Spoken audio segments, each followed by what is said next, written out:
असीम और प्राचीन, निर्मम और पथरीले भूदृश्य की आगोश में समाया। प्रकृति की कोमल छटा में बसा जमींदोज होता यह किला। संघर्ष और बलिदान के किस्से सुनाने को बेकरार है। किस्से उस जंगल के जहां गूंजती है हुंकार वीरों और डकैतों की। आज भी मेहमान की चाय में यहां सिर्फ दूध होता है। कहते हैं यहां के पानी में ही बगावत है।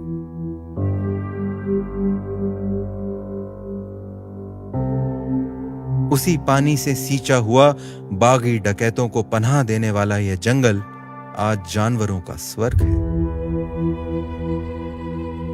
और चकमा देकर छुप जाने में तो यहां के जानवर भी माहिर हैं। यह कहानी है विंध्याचल की शान कूनों की।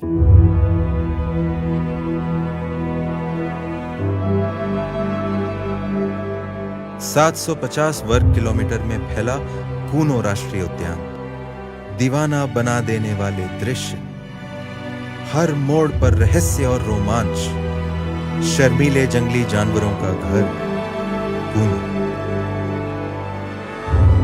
आज कूनो जैसा दिख रहा है, उसके पीछे कई कहानियां हैं। पार्क के टिकटोली गेट में प्रवेश करते ही बब्बर शेर को यहां लाए जाने की बातें शुरू हो जाती हैं। और क्यों ना हो, एक वह समय था जब एशियाटिक लायन तुर्की से लेकर मध्य भारत तक राज करते थे। पर बदलते समय के साथ इंसानों की बस्ती बढ़ती चली गई और बब्बर शेर का साम्राज्य केवल गुजरात के गिर में सिमट कर रह गया। और एक दिन ऐसा आया जब 20 से भी कम शेर गिने जा सके। जूनागढ़ नवाब ने फौरन शिकार पर पाबंदी लगा दी और फिर साल दर साल इनकी आबादी बढ़ने लगी। मगर आज समस्या कुछ और ही है। अब इन्हें सबसे बड़ा खतरा खुद से है। आज जितने भी लायन गिर में हैं, सब उन्हीं 18 से 20 बचे हुए शेरों के वंशज हैं। इससे कई तरह की जेनेटिक बीमारी होने का खतरा है। एक ही जंगल में 500 से ज्यादा लायन, किसी महामारी के फैलने पर इन्हें सुरक्षित रखना लगभग नामुमकिन होगा। भाई बब्बर शेर है, ये नहीं मानते आपके सोशल डिस्टेंसिंग को।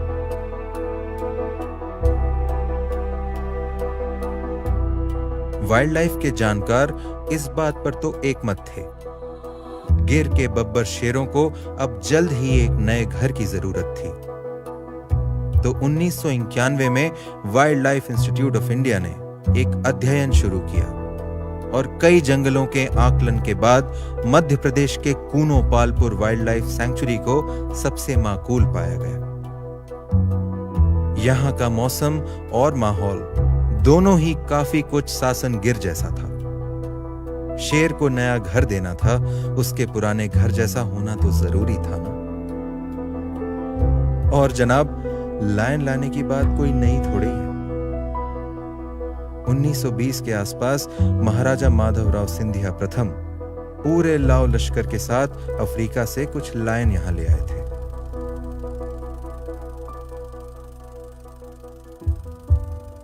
और उन्हें डोप कुंड में बनी इन शानदार कोठरियों में रखा।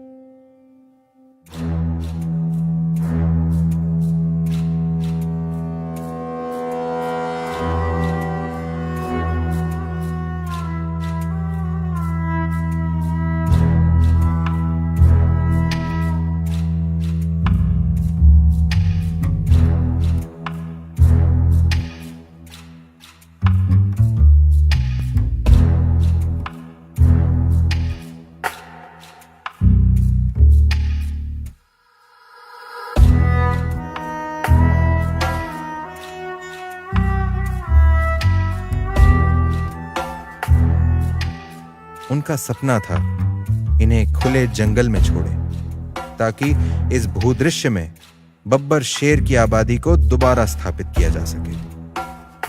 हालांकि ऐसा हो नहीं पाया, पर मानना पड़ेगा, महाराजा सिंधिया की सोच समय से बहुत आगे थी।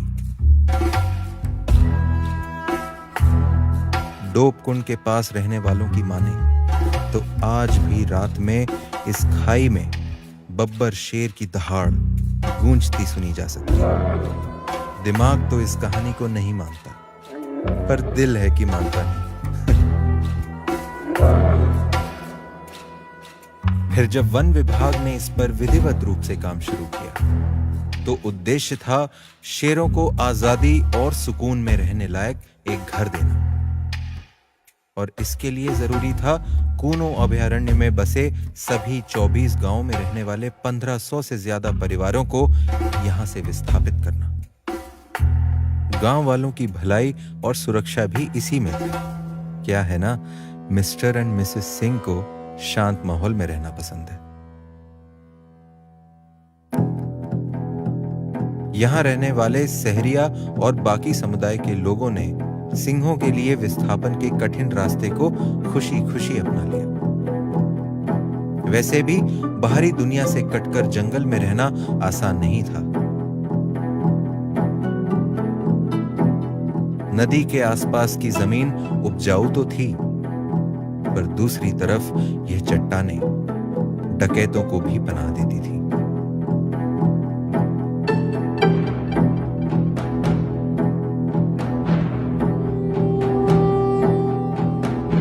कई खौफनाक किस्से हैं जब अपनी बहू बेटियों की लाज बचाने के लिए रातों रात गांव खाली कर दिए गए। कूनो पालपुर से पलायन कर लेना सभी के लिए फायदे का सौदा साबित हुआ।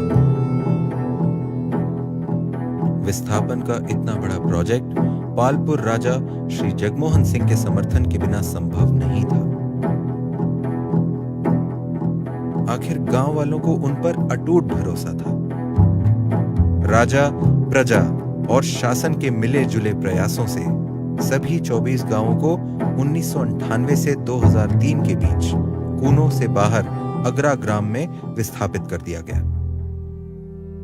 धीरे धीरे इन छोटे छोटे गांव और टोलों से आए लोगों ने अगरा को केंद्र बनाकर आसपास की जगहों में अपना घर दोबारा बसा लिया। सहरिया समुदाय के लोग वैसे काफी सादगी से रहना पसंद करते हैं और एक ही बड़े गांव को केंद्र बनाकर यहां सिंचाई और बिजली की व्यवस्था करने में वन विभाग भी ज्यादा कुशलता से काम कर पाया। रीलोकेशन के बाद सरकार की मदद से आदिवासियों ने कूनो संघर्ष समिति का गठन किया, जो कि आज भी लोगों और सरकार के बीच सेतु का काम करती है।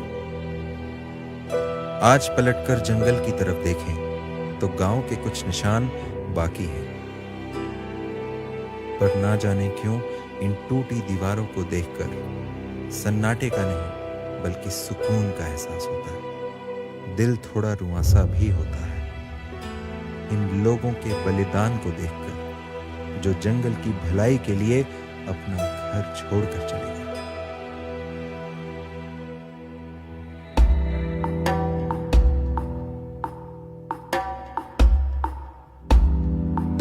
और भी बहुत कुछ है जो पीछे छूट गया और इतिहास का हिस्सा बन गया, जैसे 500 वर्षों का इतिहास खुद में समाये पालपुर गढ़ी। कूनो नदी के किनारे बना यह किला कभी चंद्रवंशी राजा बल बहादुर सिंह की राजधानी था। उन्होंने यहां लगभग 1666 में अपना साम्राज्य स्थापित किया। कई लड़ाइयां देखी हैं इन दीवारों ने। सूर्यास्त के समय किले का नजारा तो देखते ही बनता है।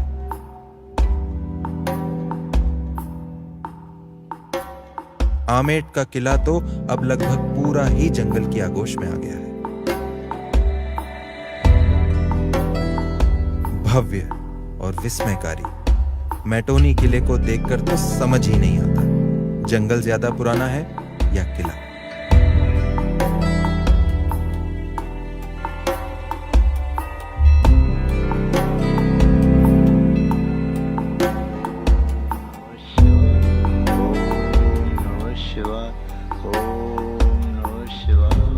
इस क्षेत्र की लोक कथा और संस्कृति को आज भी धोरेट बाबा सिद्ध स्थली और बाबा रन सिंह के दरबार ने जीवित रखा है।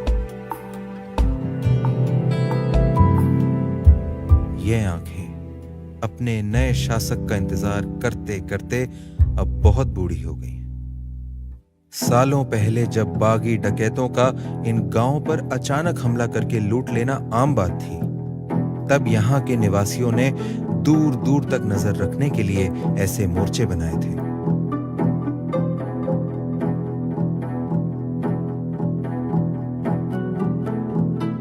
चौबीस घंटे मोर्चे पर पहरेदार तैनात रहते और दुश्मन को दूर से ही आता देख रहवासियों को सचेत कर दिया जाता।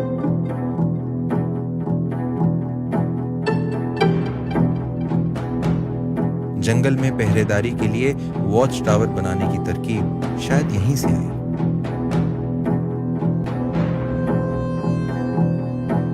गहरी खाई के किनारे पर 5 मंजिला इमारत बराबर ऊंचाई पर चढ़कर जंगल पर नजर रखना कमजोर दिल वालों के बस की बात नहीं।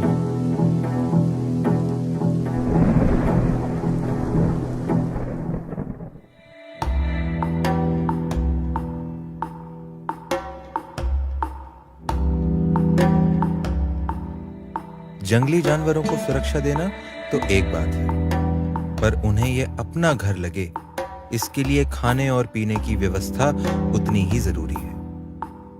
दुरैंडी की नर्सरी वही काम करती है, जहां शाकाहारी जानवरों के लिए आवश्यक विभिन्न प्रकार की घास प्रजातियों के रोपे तैयार किए जाते हैं। कूनो के जंगल में कूनो नदी ही जीवन का आधार है। बाकी के ज्यादातर नाले गर्मी आते आते सूखने लगते हैं और नदी से थोड़ी ही दूरी पर पानी की कमी हो जाती है। इस समस्या का हल दिया कैर खोह ने। पूरे साल जमीन से निकलने वाली पानी की इस मोटी धार को केवल ग्रेविटी की मदद से 12 किलोमीटर लंबी पाइपलाइन के जरिए रास्ते में बने अलग अलग तालाबों तक पहुंचाया जा रहा है। कमाल है ना? अभी तक कूनो में बब्बर शेर तो नहीं आए, पर इस जंगल को लायन प्रोजेक्ट और इन सभी प्रयासों से काफी लाभ हुआ। इसमें वाइल्ड लाइफ और आदिवासी समुदाय के लोगों दोनों का फायदा हुआ।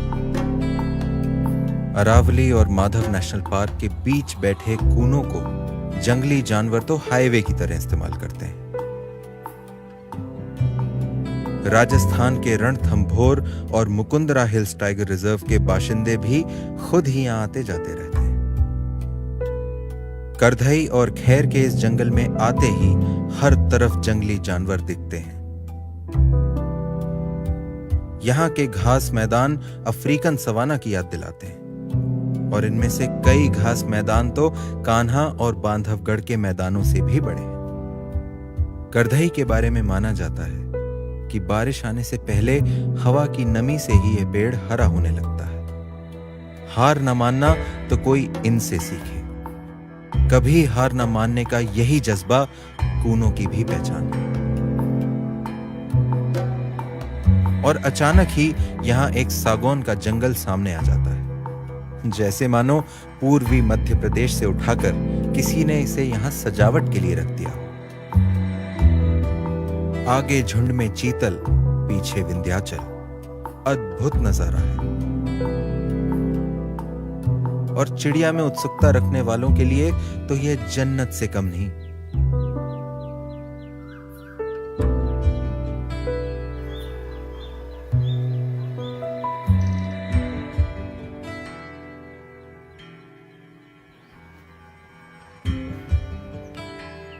जरा दोस्ताना किस्म की है यहाँ की ड्रोंगो भी।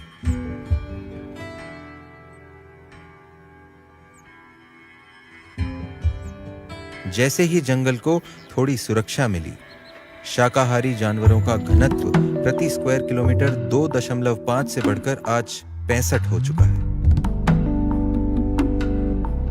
विश्वास नहीं होता कभी कभी मानव का कुछ ना करना भी जंगल के लिए क्या कुछ कर जाता है। शुरुआती दौर में 350 वर्ग किलोमीटर में फैला कूनो का जंगल एक पत्ते के आकार का था और कूनो नदी इसकी रीढ़ की हड्डी, जो इसे जीवन दान भी देती थी। तब इसका दर्जा अभयारण्य का था, किंतु 2018 में इसका क्षेत्रफल 400 वर्ग किलोमीटर बढ़ाकर राष्ट्रीय उद्यान का दर्जा दे दिया गया, जो कि एशियाटिक लायंस का घर बनाने के लिए जरूरी था। कूनो राष्ट्रीय उद्यान में टाइगर, लेपर्ड, बब्बर शेर एवं चीता, चारों बड़ी बिल्ली की प्रजातियां साथ रह सकती हैं, और ऐसा ऐतिहासिक तौर पर इस क्षेत्र में पहले रहा भी है। वह दौर अब गुजर गया जब पालपुर किले से यहां का शासन चला करता था। इसे अब जंगल ने पूरी तरह अपने कब्जे में ले लिया है, या यूं कहें कि जंगल ने इस किले को अपनाया और फिर जानवरों को तोहफे में दे दिया।